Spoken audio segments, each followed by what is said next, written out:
కూటమిలో ఉన్న జనసేనకు 3 మంత్రి పదవులు దక్కాయి. పార్టీ అధినేత పవన్, నాదెండ్ల మనోహర్, కందుల దుర్గేష్ మంత్రులు కానున్నారు. దుర్గేష్ గోదావరి జిల్లాకు చెందిన నాయకుడు. ఈయన జనసేన పార్టీ జిల్లా అధ్యక్షుడిగా ఉంటూ పార్టీకి ఎంతో సేవ చేశారు. ఇక 2019లో రాజమండ్రి రూరల్ నుంచి జనసేన తరపున పోటీ చేసి అత్యధిక ఓట్లు సాధించారు. ఈసారి ఆయనకు రాజమండ్రి రూరల్ నుంచి సీటు దక్కలేదు. ఆయన కూటమి ధర్నాన్ని పాటించి నిడదవోలు వెళ్లి పోటీ చేశారు.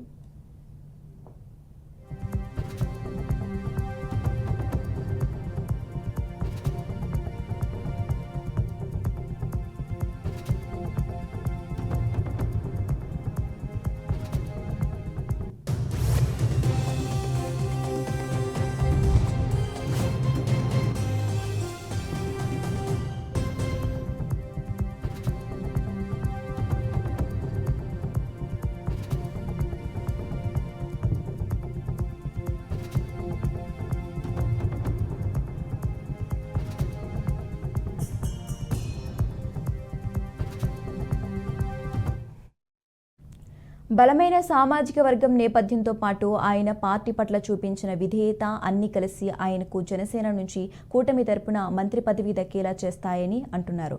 అంటే కందుల దుర్గేష్ మంత్రిగానే ఈసారి చట్టసభలో అడుగు పెడతారు అన్నమాట. కాంగ్రెస్ అధికారంలో ఉన్నప్పుడు దుర్గేష్ ఎమ్మెల్సీగా పనిచేశారు. తాజాగా ఆయనకు మంత్రివర్గంలో చోటు లభించింది.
కూటమిలో ఉన్న జనసేనకు 3 మంత్రి పదవులు దక్కాయి. పార్టీ అధినేత పవన్, నాదెండ్ల మనోహర్, కందుల దుర్గేష్ మంత్రులు కానున్నారు. దుర్గేష్ గోదావరి జిల్లాకు చెందిన నాయకుడు. ఈయన జనసేన పార్టీ జిల్లా అధ్యక్షుడిగా ఉంటూ పార్టీకి ఎంతో సేవ చేశారు. ఇక 2019లో రాజమండ్రి రూరల్ నుంచి జనసేన తరపున పోటీ చేసి అత్యధిక ఓట్లు సాధించారు. ఈసారి ఆయనకు రాజమండ్రి రూరల్ నుంచి సీటు దక్కలేదు.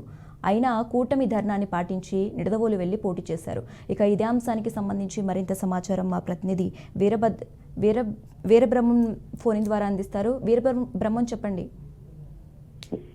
శశిరేఖ, ఈరోజు 11:27 జరుగుతున్నటువంటి ఏదైతే ఆంధ్రప్రదేశ్ సంబంధించినటువంటి మంత్రివర్గం విస్తరణ అలా నారా చంద్రబాబు నాయుడు ముఖ్యమంత్రిగా ప్రమాణ స్వీకారం చేస్తున్నారు. ఇందుకు సంబంధించి ఆయన పూర్తి ఏర్పాట్లు అయితే ఇప్పటికే జరిగాయి. అయితే ఏదైతే ఈ జనసేన పార్టీకి సంబంధించి ఇప్పటికే 3 మంత్రి పదవులు కేటాయించినట్టుగా తెలుస్తుంది. జనసేన పార్టీ అధ్యక్షుడు పవన్ కళ్యాణ్ తో పాటుగా మనోహర్, అదేవిధంగా ఉభయ గోదావరి జిల్లాలకు సంబంధించి కందుల దుర్గేష్, ఈ ముగ్గురు కూడా ఈ రోజు ప్రమాణ స్వీకారం చేస్తున్నారు. ఇదే నేపథ్యంలో కందుల దుర్గేష్ గతంలో 2019లో ఇదే ఏదైతే రాజమండ్రి ఉందో రాజమండ్రి నుంచి ఆయన పోటీ చేసి స్వల్ప ఓట్లతో ఆయన ఓడిపోవడం జరిగింది. ఇదే నేపథ్యంలో మరోసారి ఆయనకి నిడదవోలు నుంచి జనసేన పార్టీ అవకాశం కల్పించారు. ఇది మొన్న జరిగినట్టు ఏదైతే సార్వత్రిక ఎన్నికలు ఉన్నాయో ఎన్నికల్లో ఆయన ఘన విజయం సాధించారు. మొత్తానికి మనం చూసుకున్నట్లయితే ఏదైతే జనసేన పార్టీ సంబంధించి ఆ పార్టీ సంబంధించి అత్యంత విధేయుడిగా ఉన్నటువంటి కందుల దుర్గేష్ ఆయనకి పవన్ కళ్యాణ్ మంత్రి పదవి వచ్చేలాగా ఆయన ఇవ్వడం జరిగింది. ఇదే నేపథ్యంలో మరికొద్ది గంటల్లో ఆయన మంత్రి పదవి మంత్రి ప్రమాణ స్వీకారం జరగబోతుంది. అయితే ఏదైతే ఉభయ గోదావరి జిల్లాలకు సంబంధించి బలమైన సామాజిక వర్గం కాపు సామాజిక వర్గం ఏదైతే ఉందో ఆ కాపు సామాజిక వర్గం చెందిన వ్యక్తి కావడం, అదేవిధంగా ఇటు తూర్పుగోదావరి జిల్లాకు సంబంధించి రాజమండ్రిలో ఆయన జనసేన పార్టీకి అధ్యక్షుడిగా ఉన్నారు. అదేవిధంగా పార్టీ బలోపేతానికి ఆయన ఎంతో కృషి చేశారు. అదేవిధంగా మనం చూసుకున్నట్లయితే ఏదైతే పొత్తు ధర్మంలో భాగంగా ఆయన మొదట రాజమండ్రి రూరల్ కి ఆయన సీట్ ఆశించినప్పుడు కూడా బుచ్చి చౌదరి కేటాయించినటువంటి నేపథ్యంలో కొంత గందరగోళం ఏర్పడింది. అయినప్పటికీ కూడా ఏదైతే జనసేన పార్టీ ఆదేశాల మేరకు పొత్తు ధర్మం పాటించి ఆయన ఉమ్మడి పశ్చిమ గోదావరి జిల్లాలో ఉన్నటువంటి నిడదవోలు నియోజకవర్గానికి ఆయన రావడం జరిగింది. అక్కడ కూడా కాపు సామాజిక వర్గం బలంగా ఉండటంతో ఆయన మంచితనం కావచ్చు, లేకపోతే ఆయన ఎక్కడున్నటువంటి పవర్ కావచ్చు, మొత్తానికి నిడదవోలు నుంచి ఆయన అత్యంత ఘనంగా అత్యధిక మెజార్టీతో ఆయన గెలుపొందడం జరిగింది. ఇదే నేపథ్యంలో ఇటు తూర్పుగోదావరి కావచ్చు, లేదా పశ్చిమ గోదావరి కావచ్చు, రెండు ఉభయ గోదావరి జిల్లాలకు సంబంధించి ఆయన పరిచయం ఉన్న వ్యక్తి కాబట్టి ఆయనకి మంత్రి వర్గంలో ఆయన చోటు దక్కినట్టుగా తెలుస్తుంది. చేసినట్ట. Okay right, thanks for updates Veerabrahmam.